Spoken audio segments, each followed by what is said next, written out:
was a gun. I'm not voting. If we want to build our nation. The problem with the Somalians. Just want to experience something else than a black man. Move on, move Can't be like a horse with blinkers on. Honestly say, I was about to have Corrupt sex and then I pulled crap, up. but it's nice. I'm Sophia Alo. I am an entrepreneur, a mom. I'm 33 and happy to be here. I'm Amy, I'm 23, I'm an activist and a student. Hi, I am Zinhle Hashe, everyone calls me Z.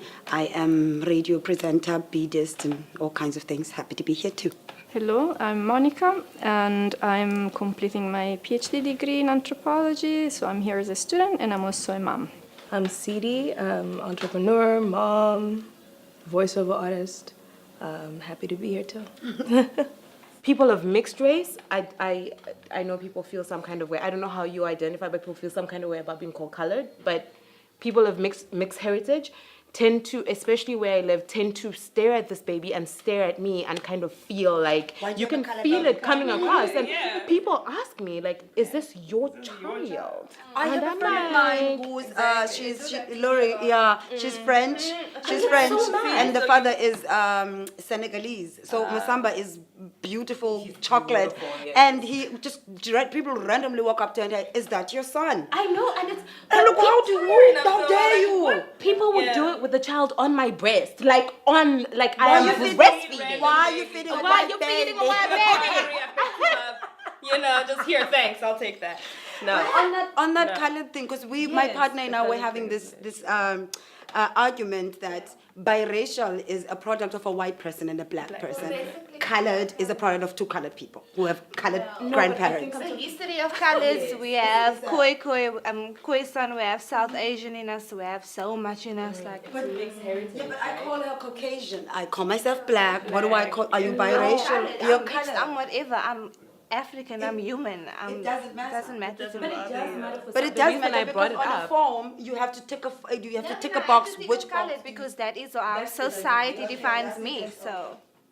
I just come from a country where you can't say that somebody in the face and you gonna get hit. You're gonna get hurt if you say. Like my friend told me that if I'm in America, I'd have to tick off black. Yes, because colored people is the race for all people who are just like not white. But like, I have black in them.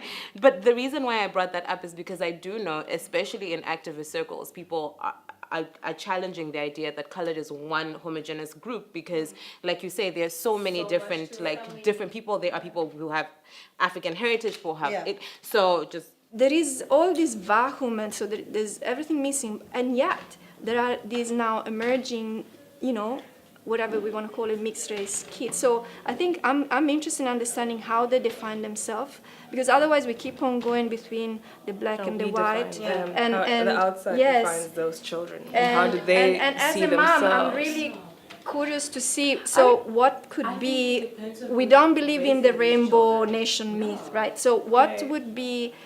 Can I ask you something actually based on that? Because there is no rainbow.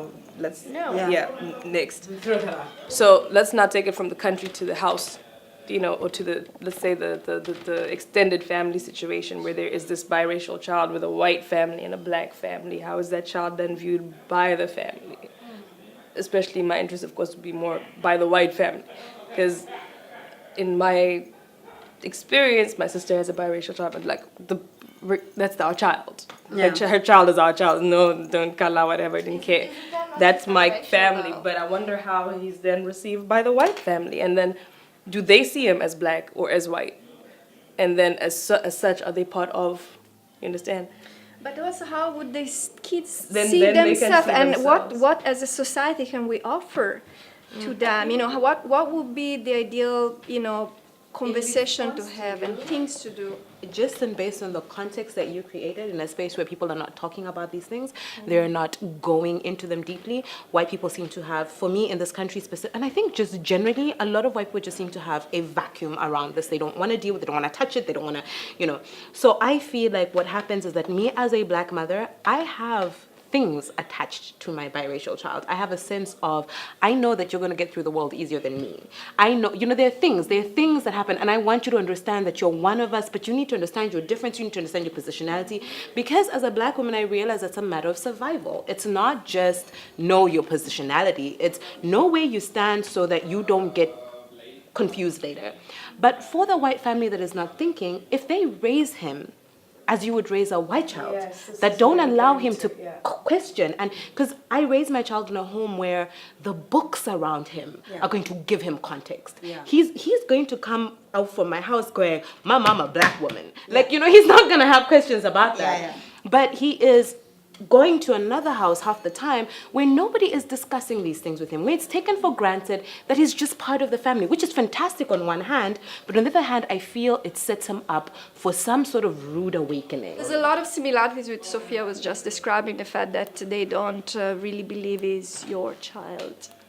And it happened because we lived in different continents, Italy, US, and here. And it happens pretty much in all different places. Oh, wow. Yes, particularly in Italy. Oh, is that you adopted? Is that you're really like You're adopted. Somebody's gonna suggest adoption. Here, one person actually was the mother of a friend of mine. Told me, I mean, poor thing, like that's what she knew. She said, "Oh my God, that woman who gave birth of that child must have really big hips." Next to me, she assumed that because I was white, I had adopted him here, like here, yeah. Oh my God. Yeah, that's got I'm so herself sorry. an no, but that happens. I mean, it's generational. It's this blindness of whiteness doesn't understand the microaggression. It's really a journey into consciousness for a lot of these, white people that doesn't really happen as much as, unfortunately, the black person involved in the interracial. My child is highly tokenized. My child is fetishized. But at the time, I thought this was cool. I had this really cute, and my son is a quintessential biracial child. That big afro, those big eyes, and the big, the one that you see in Woolies ads, and having people stop me in the mall and going, "Oh my God, can you put your child on TV?" And it's just that kind of thing where, looking back, I'm now like, we need to have conversations around why interracial dating, and not necessarily putting down people who date across the race, because I find in activist circles a lot of people are kind of like, "Oh, but you got a white man, so you're not down for the cause." I don't think that's the case. I think there's conversations to be had. But my German didn't understand that whole culture change. He didn't. My German didn't. I call it because he's just that one. All the other ones seemed cool to me. Just that one. That one German was not.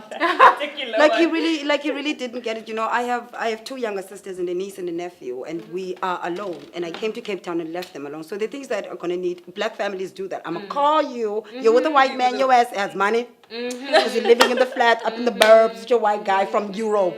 So they'll call me and ask me for money. I'm gonna send money home and then say, "Boyfriend, listen, I need some hand cream." And it's like, "Yeah, but you sent your money to those are not those people. That is my family, and that's what we do here." And it's like, that's what's wrong with this culture. You people, and okay, here we go with the you people. So it was a very, I got to. We have, and why is it uncle? Why is it not John? And I'm like, why is it John? Why is it not uncle? Y'all have got no respect. So there were like little things like that. Yeah. And also, like, you're talking about circumcision. So when my child was born in a hospital, and everyone said, "So we're going to pay for the circumcision too after it comes." And I said, "You want to do that, my child?" And they were like, "But we need to do it now. He's a baby." I said, "No." And the assumption was, "Oh, so you want him to go to the bush?" I'm like, "What bush? I come from Kenya." No, not that this doesn't happen in Kenya. We live in South Africa. Like, what you talking about? And so for them, it was like, when are you going to circumcise them? And the idea that I had different opinions, like, I was like, really, circumcision is a choice for me. I feel this way for my son. I don't feel it's necessary to cut bits off my child. He gets to make that decision at an older age as an adult. If that's what he wants to do, I get no say in that. Because it's not my body. But Exactly.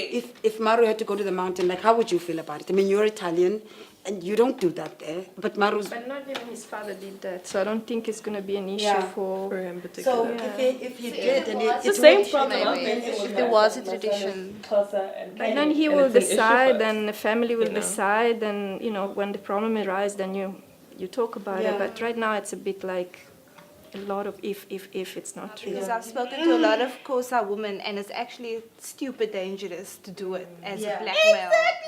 Like, you get raped by other African men, and you get abused by other men in that bush. Like, no, I wouldn't send my child there. It's a very, but okay. I don't see the need of that particular situation to say that you've reached a certain age now, go into the wherever, and then now you're a man. I think that's the problem with men. Exactly. Yes, but your kid is because yours it isn't. This is not like Excuse a you? No, yours is closer. No, yours is closer. And the Yeah, baby and daddy it's- expects Yeah. for him to go. And for them, it's a sign of this manhood thing. Manhood. And if you don't go, then you're not a man. They're gonna laugh at your kid. The other kids are gonna laugh So, at your kid. how far is Italy? All I'm about to say is me and my child no. They're going to go speak to a bunch of people who were born in 1623, and then they're going to be told a whole bunch of backwards, sort of, in my opinion, mentality, and be told this is what it is to be a man, and you need to have your foot in the blah, blah, blah, nonsense. And then they believe in it, because it's culture. Yeah. And then they do not stray, not from the clothing, the hat, they do not stray. They be walking. Have you seen these people? They be walking with hats and 3 blazers and everything for the culture. So they're going to beat their wife for the culture. They're going to abuse their children for the culture. They're going to do all this unnecessary crap for the culture. Nah, culture can go jump. I'm about to say, because me and my child no. So, 33 and a half hours of labor. So you're gonna battle it out now. 33 and a half hours. Did that man have labor? I wish you Laxis when the whole all the men in the family, the elders, Yo, sit my you down. CD, pack that bag, and she'll just be like, so, how y'all doing? I'm in Italy, I'm in Monica. But like, so it's kind of cold out here, bud. Yeah. So Okay. We'll see that. on TV too, no. My dream is happiness for everybody. Like, it sounds cheesy, but that really is what it is. My dream is for everyone to be honest, like this political correctness and politeness. To just stop already, and for people to be honest, then we can communicate better, honestly. My dream is for myself to be able to cultivate seeds of joy and peace inside. Well, my dream is basically to save as many animals as I can. Well, my dream is for everyone to come, like I recently have been learning, to come in touch or to come into alignment with their true self, with what they really want, be really honest with themselves.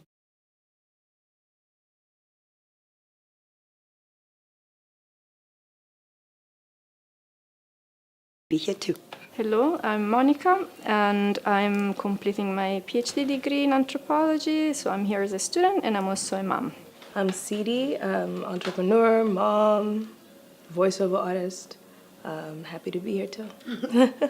People of mixed race, I know people feel some kind of way. I don't know how you identify, but people feel some kind of way about being called colored. But people of mixed heritage tend to, especially where I live, tend to stare at this baby and stare at me and kind of feel like you can feel it coming across. And people ask me, like, is this your child? I have a And friend I'm of mine like, who's Lori, yeah, she's French, and the father is Senegalese. So Masamba is beautiful chocolate, and he just people randomly walk up to her and say, "Is that your son?" I know, and it's And look how to move down there. It was a gun. Not voting. If we want to build our nation, The problem with the Somalians. Just want to experience something else than a black man. Can't be like a horse with blinkers on. Honestly say, I was about to have sex and then I pulled crap, up. but it's nice. I'm Sophia, Sophia Alo. I am an entrepreneur, a mom. I'm 33 and happy to be here. I'm Amy, I'm 23, I'm an activist and a student. Hi, I am Zinhle Hashe. Everyone calls me Z. I am radio presenter, beadist, and all kinds of things. Happy to